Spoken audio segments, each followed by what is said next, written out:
What's up guys, coming at you with another video. Today I got a week 10 recap for y'all, but before we get into the video, don't forget to hit the like, subscribe button, and the post notification button so you don't miss one of my videos.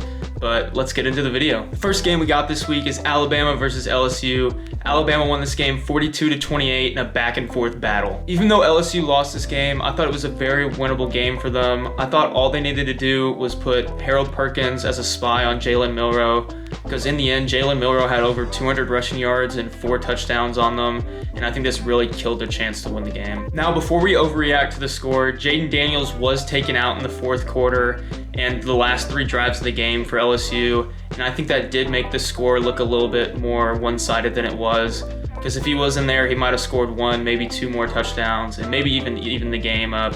But that really hurt the LSU Tigers and it helped Bama win the game. In this game, I was very disappointed in Alabama's defense. I thought they could have played much better against LSU. Even though LSU is one of the best offenses in the nation, I think Bama's defense really let them down. And if not for Jalen Milroe's rushing performance, they most likely would have lost this game. My player of the game is Jalen Milroe. He had 374 all-purpose yards, 4 touchdowns, which helped the Tide win the game. The next game we got this week is Washington versus USC. Washington won this game 52-42 in a barn burner matchup where almost no defense was played. And surprise, surprise, USC's defense loses them another game, allowing over 30 points in their last 6 games.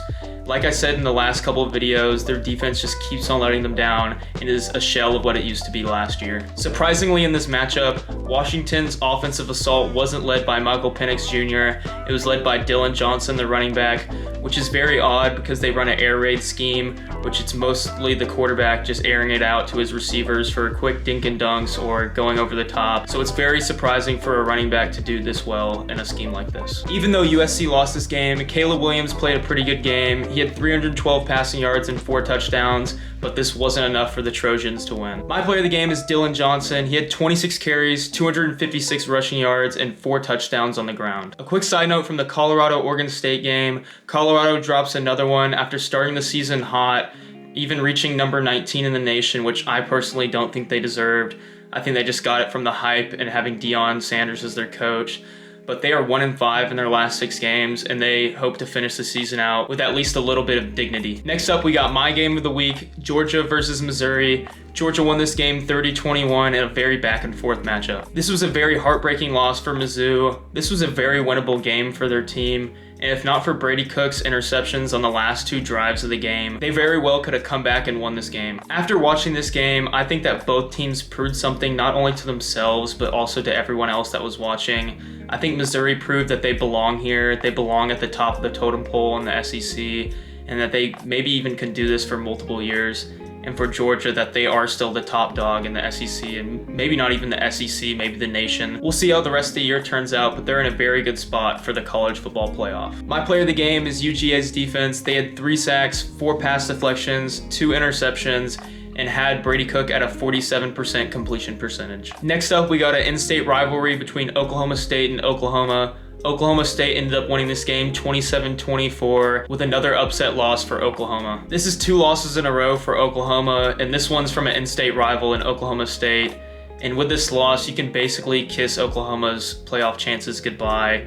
Even with a 1-loss Big 12 team, it's kind of iffy if they would make the playoff. But with 2 losses, they're definitely not making it, and Oklahoma has to wait till next year if they want to make the playoff. Oklahoma State kind of surprised me in this game. I wasn't expecting this performance out of Oklahoma State.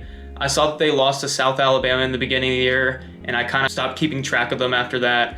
But they have been quietly good throughout the year, and I'd love to see how they finish out this year. This was a very sloppy performance from Oklahoma in a very winnable game. They had 3 turnovers, 2 turnovers on downs, and 1 missed field goal, which hurt their chances to win this game. My player of the game is Oklahoma State's defense. They forced 3 turnovers and 2 turnovers on downs, which helped them beat the Oklahoma Sooners. Another side note, this one from the UCLA-Arizona game. As I predicted, Arizona wasn't done making waves in the Pac-12. They upset UCLA this week with a great performance from Noah Fafita. He had 300 yards and 3 passing touchdowns. And this Arizona team is very fun to watch and very dangerous.